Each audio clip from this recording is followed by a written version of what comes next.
Good day and a very warm welcome to today's webinar. Today's discussion tackles a very interesting topic, and we're looking at agriculture in Africa. We're looking at how ABSA is using tech innovation to drive growth for the sector. Across Africa and across the continent, the agriculture sector employs close to 50% of the working labor force. In sub-Saharan Africa, the sector contributes close to 23% of sub-Saharan Africa's GDP, with immense potential and obviously a lot of possibility to double the current output from the sector. However, the sector is not without its challenges. There are several tailwinds that the sector faces, which include access to finance, availability of good quality sector data, crop yields and productivity, which are largely influenced by irrigation and fertilizer programs, as well as crop losses and waste in the distribution chain. Today, we are looking at a few of these factors, and ABSA will bridge some of the gaps, chiefly among them the deployment of technology to try and improve the supply chain. We are proud to host you, and it is our hope that we can be a partner of choice, a partner for those looking to find local solutions to uniquely local challenges. ABSA's purpose is to bring possibilities to life. ABSA is a truly African brand, and we are inspired by the continent we serve, a people who always find a way to get things done. We call this Africanacity. Today, I have two gentlemen on the panel who will lead us in this discussion. I have Sepo Maeko, who is Head of Agri-Sales Enablement for the ABSA Regional Operations. And I'm also joined by Shalom Ben-O, who is a partner. Shalom is the co-founder and CEO of Avenews GT, a company that we've worked with since 2017, and we've nurtured them through the ABSA Rises Tech Incubator. And we are enjoying a relationship, and we will continue to enjoy this relationship. As we start this session today, if you have any questions, please post them in the bottom right corner. There's a section called questions. You can ask your questions. We will allocate some time towards the end of this webinar to respond to your questions and engage with you and for your comments. So without further ado, I'm going to hand over to Sepo, who's going to lead us in the discussion. I hope that you will find this session informative and enjoyable. Thank you, and over to you, Sepo. Humphrey, thanks very much. Greetings to all the participant audience, wherever you dial in from. We appreciate and value your time. Before I delve into the crux of the matter in terms of our, discussion points and leading topic, for the day, I first want to give thanks and appreciation to my colleagues. Sitting here today, I'm actually a mouthpiece of a team of people. Chief among those is Claire Robertson, who's been heading the project, supported by Faith Maseko, from the center, center being Johannesburg in our case at ABSA. I also want to recognize and appreciate Frank Vane, and Tessa Bryant, whom also give great support, in terms of what we stand for and believe in, the capabilities of Avenews GT. With that, also want to recognize my colleagues, the heads of agriculture in the various countries. Those countries being Kenya, Zambia, Ghana, Tanzania, Uganda, Mozambique, Seychelles, and Mauritius. I recognize them because without their recognition that we need to step up the game in terms of agricultural offerings, Avenews wouldn't enjoy the support that they continue to afford, to Shalom and the team. And special recognition to the Kenyan team, Simon and Daniel, who really in the last 18 months gave life to Avenews GT when we embarked on a pilot project, out of which, we've got credible data. And as of 2 weeks back, Shalom, I believe the business case has been signed now for launch, and I'll leave that to you, in terms of the details of what we found in Kenya, and what you're going to be doing there onwards. I also want to extend a sense of appreciation to Dr. Toda Atsuko of the African Development Bank. She's been handy in terms of information, on the African, agricultural landscape. I appreciate it as a support. A short message to Vimal, our chief executive. Look, we buy into the vision for transforming Absa into a digitally savvy bank into the continent. With that, I must make mention to you that we believe in the various efforts and initiatives, as well as strategies to position Absa, as a leading and truly Pan-African bank. As Humphrey has said, we are Africanicity. Our heart beats to African agribusiness. With that in mind, let me take you through my presentation, just to paint a picture of, what that, that cultural landscape is, out there into the continent, but of course we don't exist, lonesome. We're part of the global village, and in terms of the global food value chain, it is valued currently at $8 trillion US. That's how big the food supply value chain is. And FAO made a pronouncement, back in 2009, pretty much 11 years back, to say that if we don't increase food production by up to 70% at least, we will not be able to feed the 9 billion people that are estimated to be, by 2050. So what it actually means is we don't have any other option but to step up food production. We need to increase productivity and production of basic agricultural commodities, that are actually used as feeder into the food production value chain systems. With that in mind, it's common knowledge, among economists, those who pay attention to the agricultural market, that, in most regions in the continent, up to 40%, or even more in some countries, of the GDP contributions comes out of agriculture. Agriculture, I'm talking about primary agriculture, from the crops planted into the field, associated value chains in mills, food production, food processing, and to those that are attached to the cities, we're talking about the food you see in the shelves of the grocery store down the road, that the contribution of that, it's amounting to 40%, of GDP. So effectively, without agricultural development and progress, most of the countries, or the regions of sub-Saharan Africa will remain underdeveloped, and I'll show you comparison of that, as to where we stand, as sub-Saharan Africa compared to other regions, that have, recently developed. And with that in mind, our inability to produce our own food means we've got a food bill, of at least $47 billion US annually. All the food items that we can't produce for ourselves, we need to get it elsewhere in the world. We pay those countries, or we export, 47 billion into those markets. That's the amount of money that should be, producing jobs, that should be going into buying good seed varieties. That's the amount of money that should be paying for fertilizers that we need to use, to increase, at least production per hectare into our farms. Just to demonstrate as to what I mean by that, if you look at most of the data that you get from either the World Bank or African Development Bank, dating back to the 1960s, you will see, and I specifically chose, cereal yields here because cereals, that's maize and pulses, forms basically the majority of staple foods, in most of the countries. Talk about maize, sunflowers for cooking oil, and other crops as well, soya beans, which largely goes into production of, animal feed, chicken feed, and so forth. If you look at sub-Saharan Africa at the bottom on the left cap, you can see, from the 60s, all the way to, the mid, 2000, into the 2015s, our yield per hectare, remains subdued. It remains under 1.5, tons per hectare. Whereas if you look at North America, it can see it's been steadily on the increase, and come the era of biotechnology, into the, early 90s, their yields, substantially increased over the years. Asia, the same thing. Latin America, it's on the increase as well, still lagging behind, and what this, data tells us effectively is, with all the efforts, with all the, if you bring in the political element to it, most countries, obtain independence around the 60s and so forth. With all it, we still are able to commit to resources, into improving agricultural productivity into the continent.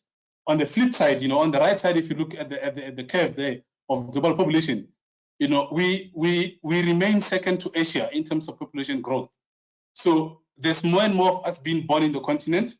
We are not able to produce enough food for ourselves, and consequently, we are not able to create jobs for our people, purely because we're not able to step up, production into agriculture. How do we address this, and what does this mean to us as a bank? It's all good and well to complain and sit back and say, but what is wrong with Africa? But perhaps the view should be, such an incredible opportunity to be into banking, to be in agriculture, because the fact that we still have got a room to step up our yields per hectare means there's room to increase, fertilizer use.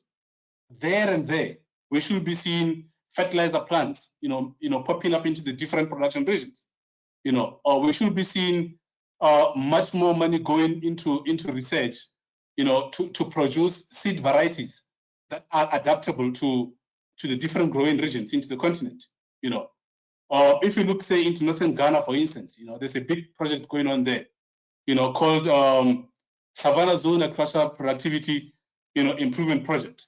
This is absolutely a region that's known to adapted to cereals, cereal crops, maize, soyas, paddy rice. So by any means necessary, if you were to increase productivity of those crops, you need to invest in research and development in that part of the country to ensure that you are able to obtain, at least, varieties of seeds that are adaptable to the area. If you were to pump any, significant amount of money towards increasing, supporting the value chains, you will create employment. If you create employment, you building on your tax collection base for that particular government. So I think it is with this view in mind that we took as a bank that if anything else, or we are to achieve any success into the continent, we need to look at primary agriculture as well as the secondary, agriculture, in ways that we haven't done before. To that effect, we've engaged with different partners into the continent. Among those, as I mentioned earlier on, the African Development Bank. And this is at the back, really, of their pronouncement that they've made, of the commitments that they've made, out there into the public, to say that they will embark on technologies, that will be used to transform African agriculture.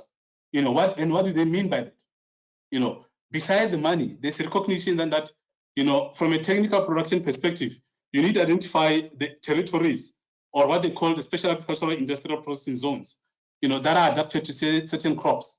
For an example, if you look at, say, a Kenya market, ever so often they've got excess production of milk, fresh milk, and if I take it back to my personal experience, when I did projects in the DRC, back in 2015, there wasn't a single functional dairy farm, in the DRC. All the milk that they had in the country, largely powdered milk, if any of the fresh milk arrived with the plane in the morning or overnight in that country, from Belgium and other places, if you look at, say, a country like Namibia, recently got certified to export beef, out to the US.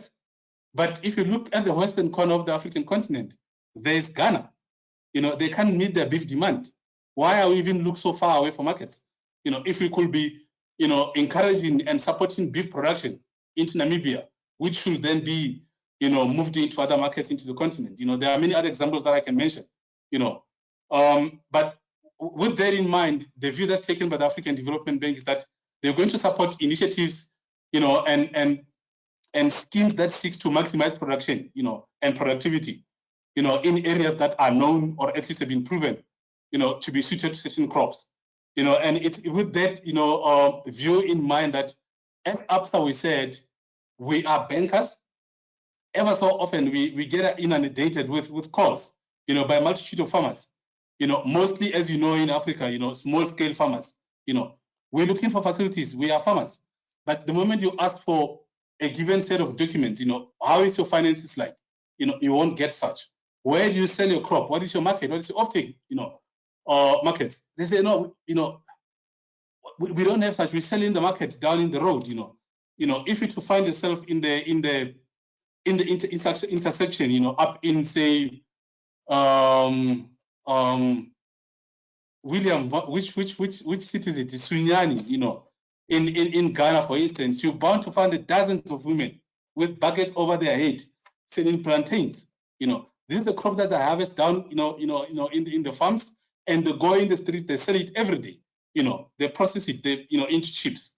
They sell it as fresh fruit, and they collect money, But as a bank, I require that at least in a formally acceptable manner, that we are able to identify and see, what is the nature of that business, what are the cycles in that business, So as a result, as a consequence of that, the majority of those, farmers are not able to access banking facilities, and as a bank, we see them and say, oh, well, business is slow and we know we should be doing more, and it's with that in mind that we took a view that if anything else, we are going to achieve any reasonable success, as we've seen in other parts of the world, it's not a coincidence that, Asia, for instance, was able to increase productivity. If you look at what China did from the mid-70s, they deliberately and intentionally, moved policies to say, we will move our people out of poverty, we will invest in our own agriculture,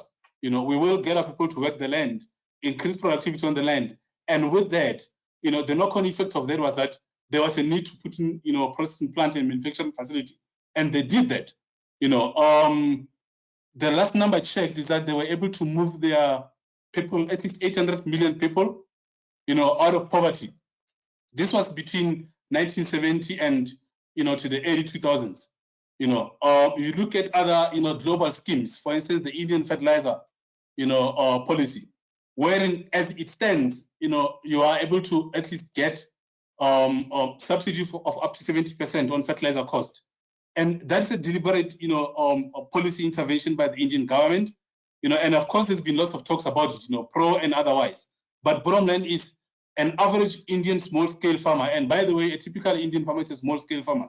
You are lucky to get a farmer on a 15-hectare farm in India, They get those subsidies, and what the result of that is that you got more productivity per hectare coming out of India, So what about the African farmer? It doesn't have consistent subsidies. If they're lucky enough in that particular country, they do get some grants, ever so often, if the government of the day decide, they're going to support them. So there's lack of consistency on that, and as a result, therefore, you don't get consistent, consistent productivity on the field, which therefore means that you're not able to get consistent source of data from these farmers, and their finances are never guaranteed as to, when are they going to be able to plant, which crops, if any, and the result therefore becomes that, they remain small-scale farmers. They can only access, SME funding, which is never, good enough to afford them the opportunity to expand their operations, and become commercial, And so I guess the message that I'm putting through out there is we took a view that we want to commercialize African agriculture. And with that, we recognize that if anything is going to give us traction, is to look into applications that will be able to give us, or enable us at least to be able to collect data, which we can, process into information that we can use to make sensible business decision in terms of, funding and supporting agriculture. And without, talking into what Shalom is going to say to you guys, let me at this point in time hand over to Shalom, who will take you through, what Avenews GT is able to do, and towards the very end of this, webinar, we can then engage and, in a Q&A session, in terms of what we are able to do as, as a bank, in partnership with Avenews GT. Thank you, Humphrey. Shalom, you can take over. Yeah, thank you very much, Seppo. A really inspiring and knowledgeable presentation. Welcome everyone joining this webinar. And yes, so for us as Avenews, we see agriculture as one of the most important industries in the world because, as Seppo presented this in presentation, it's a very large industry, but it's also the source for almost every food and every meal that we eat. And this is much bigger and much important than the contribution for the GDP. But as of now, let's walk and see what the movers that move the supply chain and how we can utilize in for our favor. And we see that agriculture is increasing, as Seppo mentioned, in 70% by 2015. And we need to see how we give the support and the tools for the agriculture supply chain to progress and to be more efficient and more self-reliant within the African continent. Now,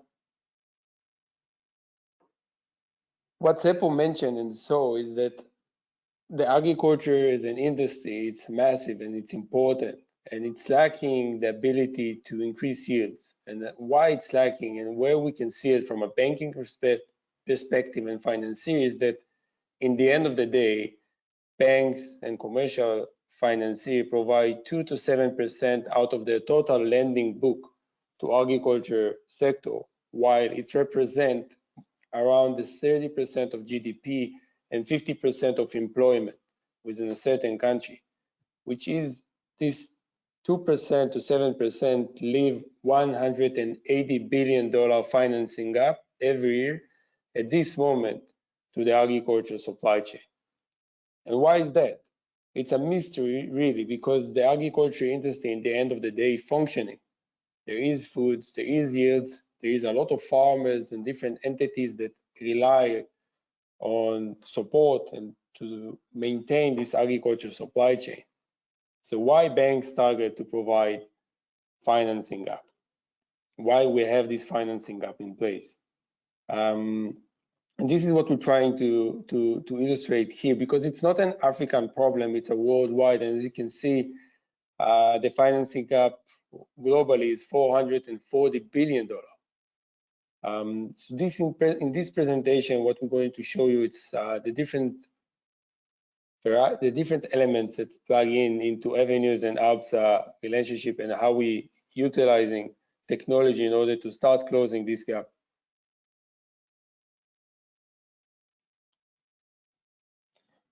So this is the question: why banks, in the end of the day, left aside and not providing the financing? So as you can see, agriculture supply chain look like a pyramid, and it's a very wide pyramid. As the base is the farmers that we all know. It's around 10% of a certain country population are formal farmers. Then it's narrowed down until the food manufacturers, the millers, and the different exporters.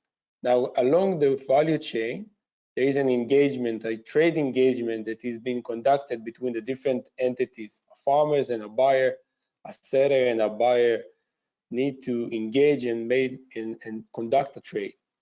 Now, the way they're conducting the trade is this way. As you can see, this is an example of a solid business. It's an SME, it's also an ABSA client, and this is how we record invoice where he's selling agricultural produce. Now, I don't know how many attendees here are bankers, but I'm well assured that if this entity will come to the bank having this information in place in order to validate their performances, the banker will not have ability to validate it. And it's not one invoice or two. Remember, the magnitude and the size of the industry is enormous. We have in Kenya alone more than 4 million different farmers trading in front of tens of thousands of different buyers. So it's not one or two handwritten invoicing. It's thousands on thousands of handwritten invoicing and looking on best case on Excel file in order to maybe understand what is the performances in the end of the day. And this is why in the end, banks target to provide the necessary capital, because the way agriculture trade is being conducted is old-fashioned, primarily made on paper records and handshakes, what leads to a lack of business data, which prevent banks to participate in the agriculture supply chain and provide the lacking agri-financing.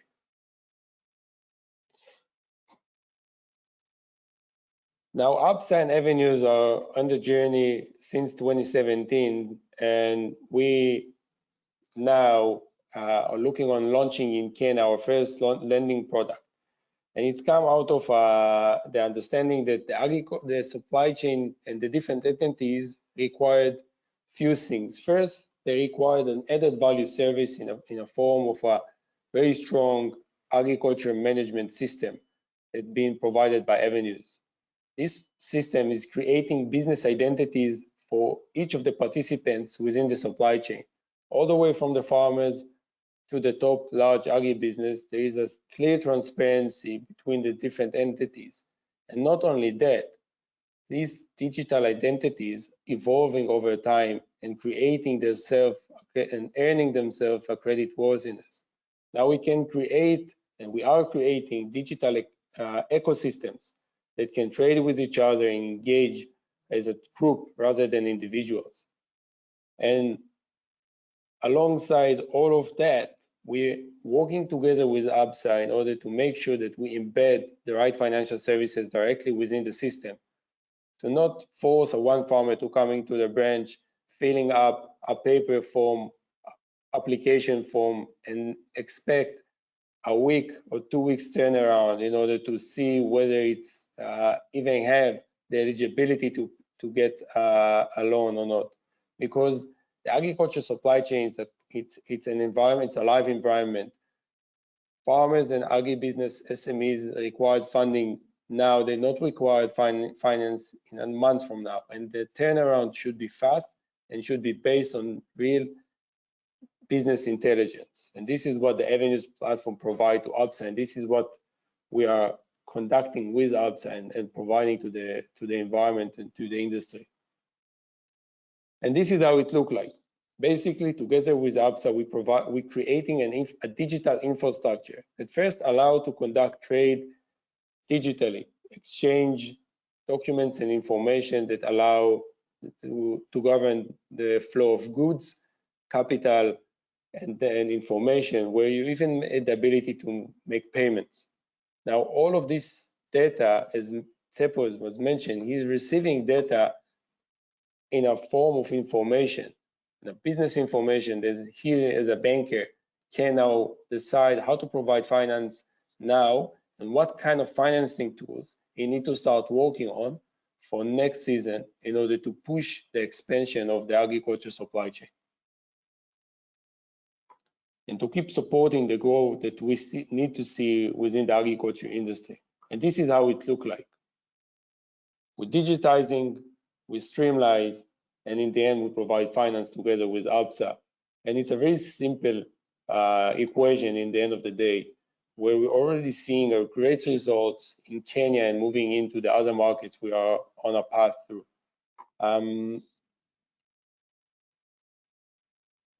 Now, once the platform is there, it's providing different tools and it's very flexible. So each market is different, meaning in each market you may find a different version of Avenews, where in some markets it will support primarily SME agribusiness and then farmers. In some markets it will push and allow cooperatives to engage better with their farmers. So it's a very flexible tool to allow maximum value creation into the different markets Absa have presence in. And what we're doing with Absa is that we're increasing loyalty and driving growth. We believe that bank need to provide more than just capital. We need to provide the tools in order to maintain and to have a better business performances. We provide for Absa, to those of you who work for Absa, we're leading the agriculture finance innovation, because it's not just the tool and the technology.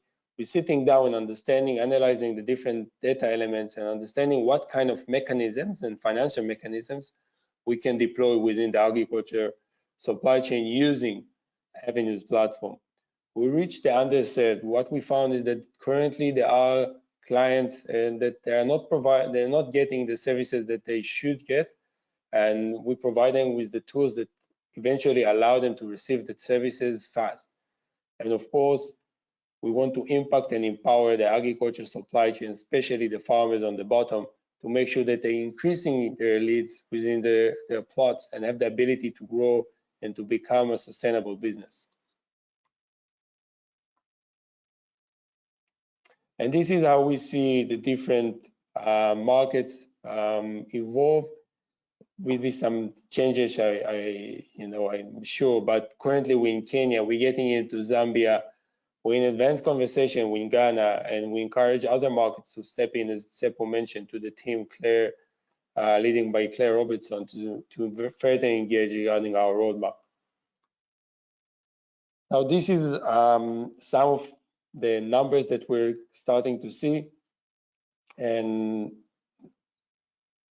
I think now it's a very good time to go into the demonstration. Again, this is a version of Avenews where it can vary from different markets. What we chose to demonstrate here is how an agri SME in the coffee supply chain engage with his buyer and with his suppliers, farmers, to maximum his capacity and maximum his ability to perform in a very fast market.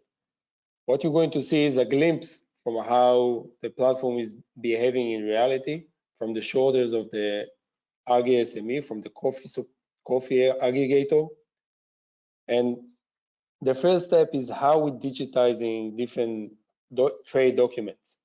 Instead of WhatsApp or email or SMS or picking up the phone, the engagement is conducted digitally, where from the moment the aggregator, the coffee aggregator receive the purchase order through his profile within Avenews, he now have the ability to understand exactly what his buyer expect to get and to understand whether he have the ability to provide it or not. Now, have a look at this is some of the elements that we embed financing into, as you now can see whether you want to finance this purchase order. So this is just an example of how, together with Absa, we injecting the right liquidity to the market and providing the ability to act fast and to be front of the tier in front of the from the market perspective. Now, once the aggregator receives the purchase order, sometimes you need to go and buy the crop and the commodity from his suppliers. And as you can see, the platform has the capabilities of CRM and ERP, and he have all his farmers and suppliers listed already. And what you need to do is just to enter the different information and the different data sets for the certain farmer that he is buying the coffee from. And on the other side, the farmer doesn't need to have a smartphone. He can have a feature phone, and the interaction will be on an approval basis using SMS or USSD, depending on the market. Now, he can also choose to pay directly using the system. We're integrating with a mobile payment processor. We will integrate with other Absa payment capabilities. Once it's submit, the other side farmer, he can see a clear view of his trade activity. Now, we can choose to pay later. Don't worry, this is a very powerful tool that allow him to understand and to be sure that he's paying his farmers. Now, on the other side, from the farmers, what you're going to see is a smartphone, but a feature phone will look the same. It's just for the matter of the illustration. What the farmer receive, he receive notification, basically now holding a documentation that is very powerful for a farmer that imagine currently doesn't have any record on his business. From him asking what you are, he will say he's a farmer. For us, a farmer running the most complicated business, as he need to worry about how he growing his crop, how we nurturing them, and then he need to be a businessman and selling those crop into the right buyers.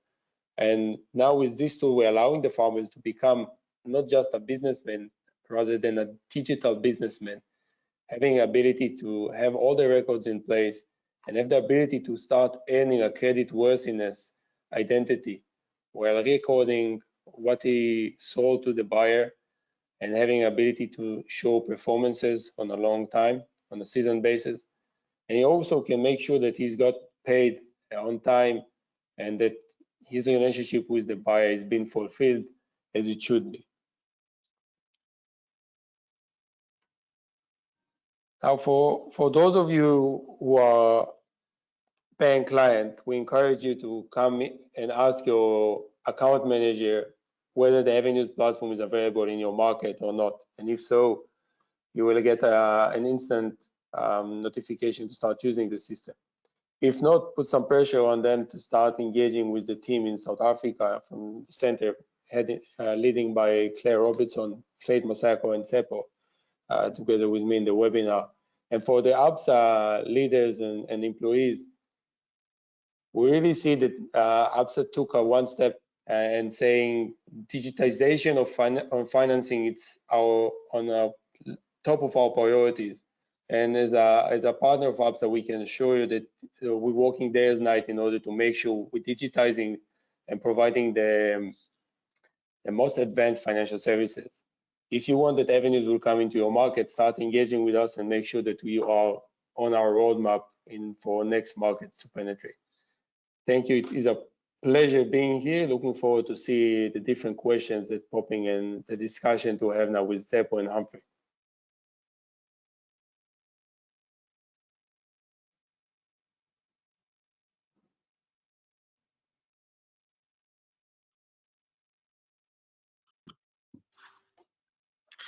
Thank you very much, Seppo, and thank you, Shalom, for taking us through the presentation.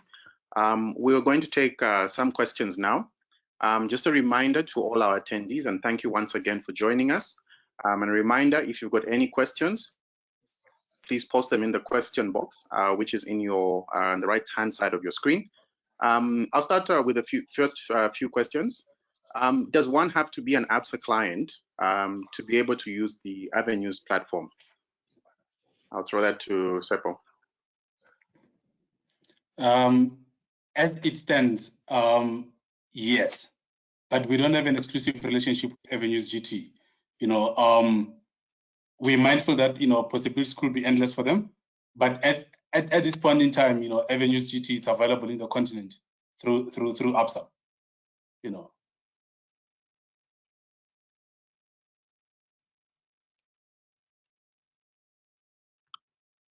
Okay. Do you want to Thank you very much. I must say there was a glitch or something, so I haven't heard the last sentence, Seppo. No, I was saying, as it stands, sitting here today, the Avenews platform is available through, the Absa relationship into the continent. Yes, absolutely. That's where we are, but the relationship is not exclusive. Yeah, it's exactly that. You described it well. Okay. Yeah. Another question we have also is the app only for formally registered businesses, or if I'm let's say a subsistence farmer or a small scale farmer, can I still be able to use the application? Yes, absolutely. So the platform is available for, first it depends on the market and the Absa and Avenews vision for this market. But once we're in it, it's not just for formal businesses. We see much opportunities in informal businesses, especially farmers at the moment. Most of the time are not registered. So yeah, the platform is available for everyone.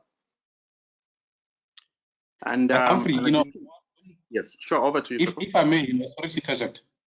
I think the issue of formalizing businesses is imperative. It's something we encourage, because one of the hindrance of commercialization of smallholder farmers and their trade, for that matter, it's purely because majority of those businesses are not registered. So it sounds like fairly easy. You go in the backyard to pick up plantains, go down the road, you grill them, you sell them, easy money. But if you want to step up, want to buy a 4-hectare plot, want to buy, a different variety of soybeans, to produce for the chicken feed mill down the road, suddenly the dynamics changes, and that's the point when you start to think, I could truly have registered my business, because then I could produce my trade history, I would have been able to account to the revenue collector in that country, as to my existence, the entity would have been registered and so forth. So it's something we encourage that it should happen. The food business in the world is anything else but about traceability. Where is that particular product, sourced at, by who, how was it produced? Or you can only do that in a formalized business environment. Anything else, you should send yourself, to what the other off-takers could do with your crop out there. Right. Seppo, in your introduction, and Shalom, you also spoke about the challenge of good quality data. And obviously it's related to, I think, that some of the points you've just touched on around, formalizing businesses. How big an issue is it? And how can you just delve a bit into how the platform can bridge that gap between the quality of data we have and being able to reach, more players in the sector, as well as, extending credit to some of those who traditionally have not been able to access liquidity and financing? Sure. So imagine you're walking into an Agri SME office. So behind me, you can see there is a white wall. If you will get into an Agri SME office, you will not see any white walls. You will see piles of paperwork with folders, and all of the information is stored there in folders that they can understand what they have, or maybe an Excel sheet that is describing what they have. But when a banker coming and asks, give me some information, he doesn't find his hands and feet. What Avenews provide is the ability to change, like do the trade as you used to do, just do it digitally on your comfort of your smartphone, tablet, and any other smart device, and even feature phones. Now, once you start engaging using the platform, because you can do the exchange of information, which is, I want to buy X, you're willing to sell me X, exchange of capital, payment, and register of goods. Because the platform governs all of these flows, you have the ability to create integrity for the data it then show to Absa. So it's not just one document that you need to look at it and then another document to verify it. It's a complete picture instantly in front of the banker to make a decision whether to provide the capital or not, and even reach to an automation phase where, because we have all of those touching points, we can engage much faster with the market. So the integrity of the data coming in from the platform is very strong and allow to replace what you need before pile of papers into one data sets that come directly from a digital platform. Seppo, any comment from your end? Also, Humphrey. Yeah, on the technical, side of things is, I made mention of, well, the simple answer to the question is, how big is the problem? The problem is $441 billion US. That's how big the problem is. If data was readily available and, credit decision could be made in an instance, we wouldn't be having the 441 billion, financing gap. It's that simple. But because of that lack of, good data, if I step away from the finance side and say, from the technical side, most of the African countries, for instance, are not into GMO crops, But having been in the value chain, agricultural value chain, sometimes I pinch myself and laugh and say, how does any given season where Malawi doesn't have enough maize, for instance, and they say come down south, or obtain maize, say from Zambia or South Africa for that matter, countries which are already planting, GMO maize. How certain are they of the crop that they buy that is non-GMO?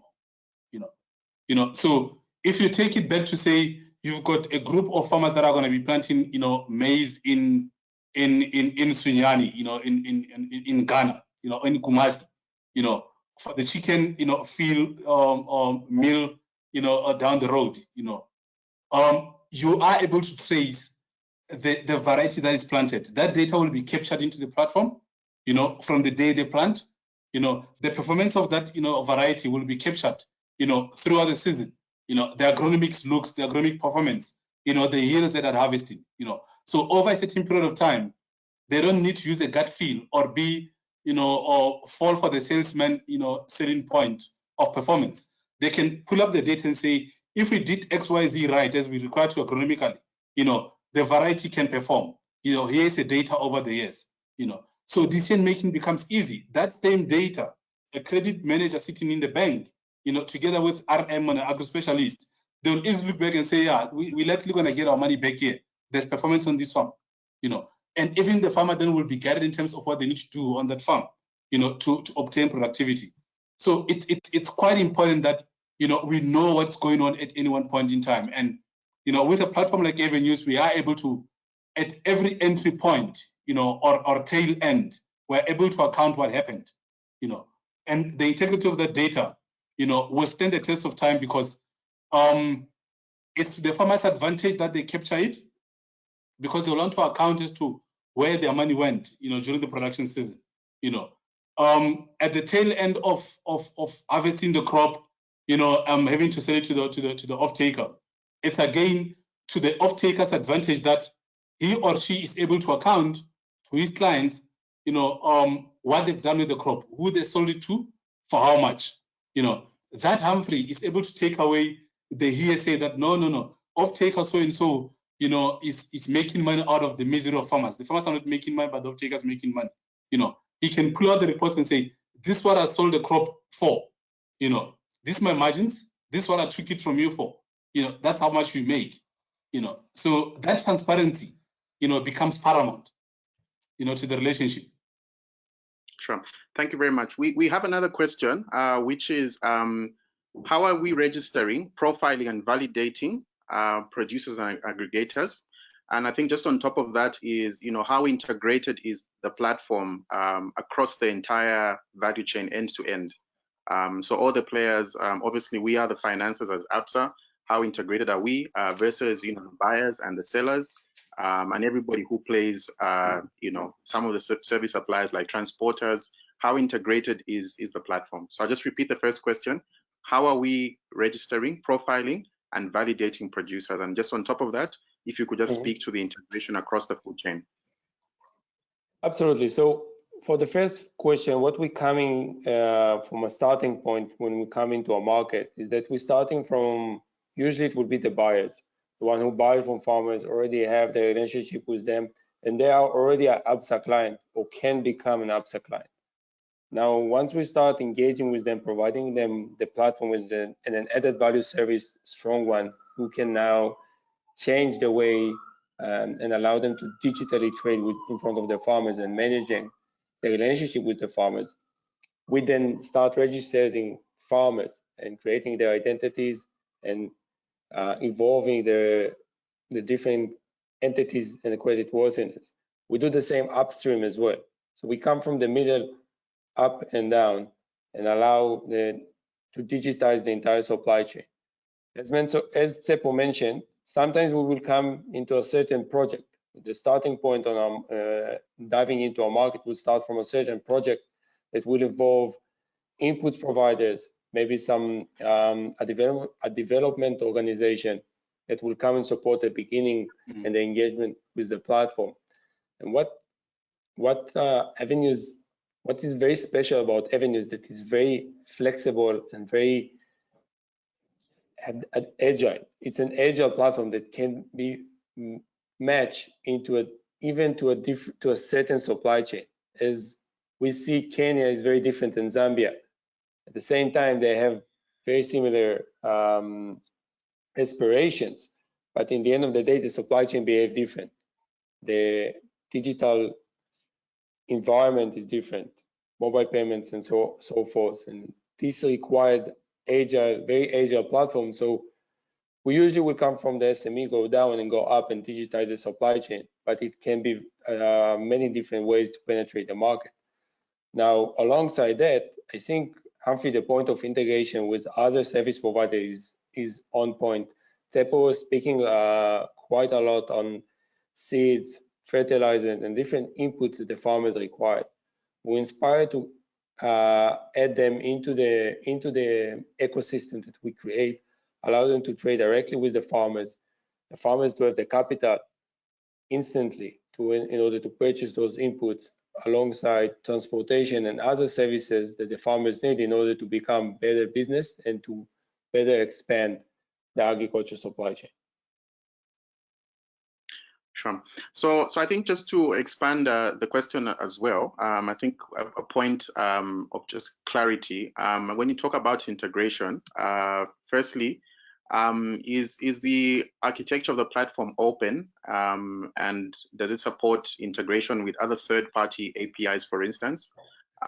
Also, when you look at payments capabilities, in some markets like Kenya, where you have M-Pesa and mobile money, MTN Money, Airtel Money across the continent, how integrated are we with some of those services? And also, I think I'll ask the last question on payments after you've responded to this one. So we fully integrate with the mobile payment capabilities that is available across the markets. We are working closely with Absa to see what Absa have on the table in order to provide more capabilities for payments and how we can advance and the ability to cross payments from different platforms, bank account, mobile payment, mobile money, and so forth. Regarding the ability to integrate other service providers, again, we build a platform, and the relationship that Avenews and Absa have is in a sense that we have a strategy. We know where we want to go, and we're building it in a way that we integrate different services when it's right, when its timing is right, and the capabilities are there. So the platform is meant to comply set of different service providers, funders, and alike. Sure. We also have a question on who interacts with the SME agribusiness and the players. Is it Absa or Avenews GT? Just shed a bit more light on that, Seppo. Look, it's both teams. Initially we work as a team. In the markets that let's take up Zambia, for instance, closer to home. We will on the ground integrate the Avenews implementation team together with the local Absa team, the RMs, the agri specialists, or the business development specialists, if they have in those countries. We'll work closely as a team. They will then identify the clients that need to be onboarded and so forth. The Avenews team will work with them on the ground, in ensuring that the platform is installed, the relationship on the ground is established with the customers. Farmers, it'd be off-takers, are also given the training on the platform, But going forward, once the product is launched, and it will depend again as to, who pays the bill. There's cost that goes with these things, but we're looking at partnerships that will come on board, to help us with the funding. We do recognize that in some markets there may be a need to do much more training, with the local people in terms of how the platform works, how the systems works, what kind of data needs to go in there, so that we do maintain that level of integrity, of collating the data. So simple answer is both Absa and Avenews team, will be on the ground, or when we launch the product. So in the agri sector, when you look at the supply chain, we obviously hear that a lot of the profits tend to be creamed off by particularly middlemen. How does this application improve transparency, and how does it improve equity among all the players, particularly the smaller and some of the medium-sized, agro players who are trading and trying to sell their products? Sure, Tsepo, you want to take it? I want to. It excites me, this question, because it's ridden with lots of myths and perceptions. Once you get the data, the whole thing falls off. Let's start at the beginning. If you're gonna wake up, take a hand who, go plant a piece of land, with whatever the means that you have, and harvest the crop of maize at the end, and that's your only source of income. The the likelihood is that at the time when you harvest that crop, you're desperate for money. The moment that crop is ready for harvesting, you're desperate for money. You will sell that crop at the first available point, of purchase. Now, if I'm a liquid businessman, and an average businessman is out there, or not even an average businessman, a businessman is out there to make money. I know there's 1,000 of such people in area X that are desperate for cash. I'll go in there, I'll buy every single grain of maize that's available as cheaply as I can, right? I'm free. And the question is, how fair is that to anybody else? In hindsight, you might come back and say, but hang on, this guy took advantage of the farmers.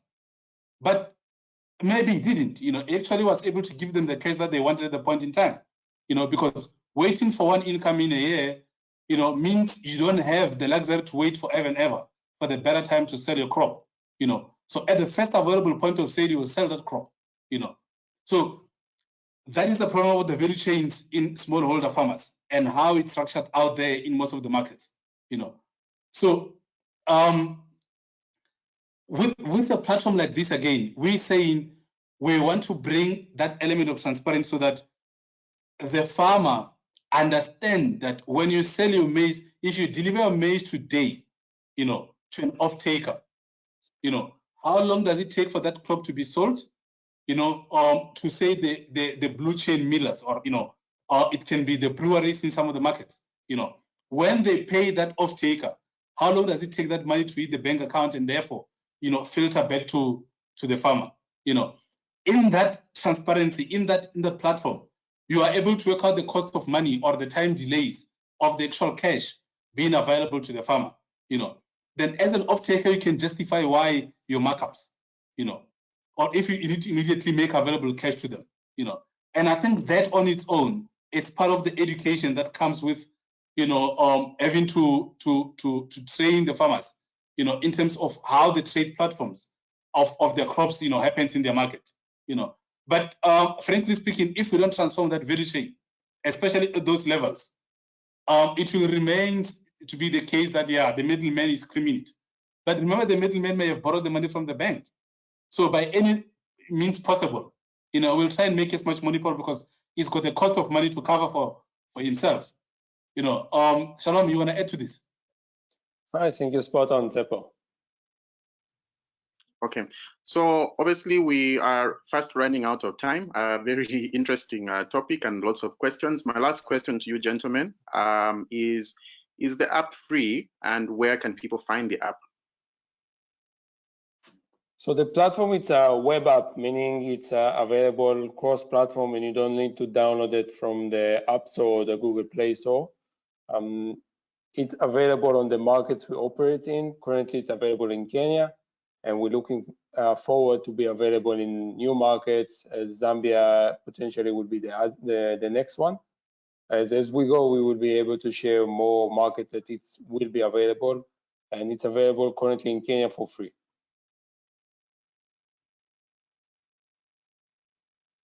Tsepo, any comments or additions to it?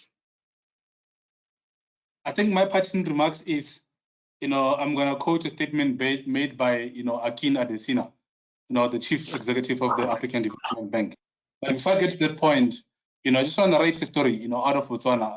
ST and them must forgive me. I promise them I'm making this for the last time in the public platform. As bankers, sometimes we tend to overthink things, or at least think maybe not within the context of what the agribusiness environment is. You walk into a bank today, most of the markets, Botswana for that matter included, you are able to walk out with 600,000 pula, unsecured lending. As long as you got an ID, you are alive, you got a pay slip, to prove that you're working. You get that money on the instance, typical irresponsible Tsepo, I go and book a holiday, and then I pay for it for the next God knows how many years, right? On the flip side, the same bank branch, you walk in, you are a farmer, you got access to 100 hectares of land, you got 20 head of cattle. Oh yeah, by the way, you also work, down the road in one of the, municipal offices, fairly good income. You present your proposal. I've got 100 hectares that I plant maize. This maize goes to feed my cattle. I sell this cattle of mine to the Botswana board. I'm looking to buy a tractor. This tractor is going to cost me 400,000 pulas. That decision might take a couple of weeks to be made. And in a typical farming cycle, time is everything else. Time is everything else, and you advance that facility to a farmer, he will have been able to plant the crop on time, harvest it on time, sell it at a good price, and be able to pay you, But then again, that typical example I'm mentioning, it's exactly what we're trying to bridge, with Avenews GT. If we can get to that, part-time farmer / I work part-time or, I farm part-time, we are able then to turn around quicker in terms of making that decision. You're going to buy a John Deere tractor, even if, let's say at worst, this tractor has been to repossessed, it's got a good resale value in the market out there. It's a known brand, continent-wide. So we don't stand to lose money with that guy than if you give Tepo 700,000 pulas unsecured. He goes and blows it in Dubai and come back, is unable to pay, and we struggle to get the money back.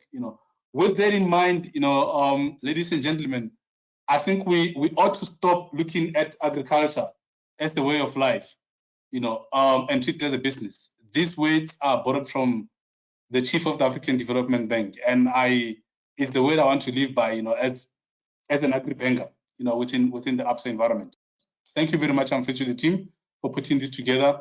The social media teams and everybody else that's involved behind the scenes, thank you very much.